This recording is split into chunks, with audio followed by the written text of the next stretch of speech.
Hey everybody, welcome back to my channel. I'm Tsutai if you didn't know, and in this video I'll be showing you all how to turn on your comments. I know it seems easy, but a lot of people I've heard have been having problems turning on their comments. Whenever they do it, YouTube just shuts them right down, and I'm going to show you how to stop that from happening.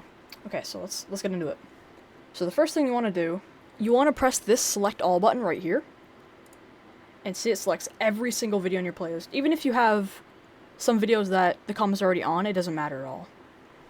So now you want to go to edit. See right here it says edit, it said select all. Want to press that little arrow down, and it says description, title, tags, visibility, audience, max chapters, yada yada yada. And then you see comments right here. You want to click that. And right here it says allow all comments, hold potentially inappropriate comments for review, hold all comments for review, or disable comments. You're going to want to click either allow comments or hold all potentially inappropriate comments for review, because you can get demonetized for bad comments that are on your channel. So you can click that, but I'm going to click on this one right here. So you want to go to update videos. I understand the applications of this action right here. And then update videos.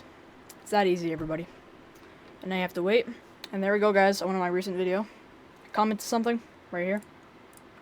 As you can see, my comment has come up. One comment. If you guys all enjoyed this video, please leave a like and subscribe. I appreciate all the recent support and everything. See you guys in the next one. Bye.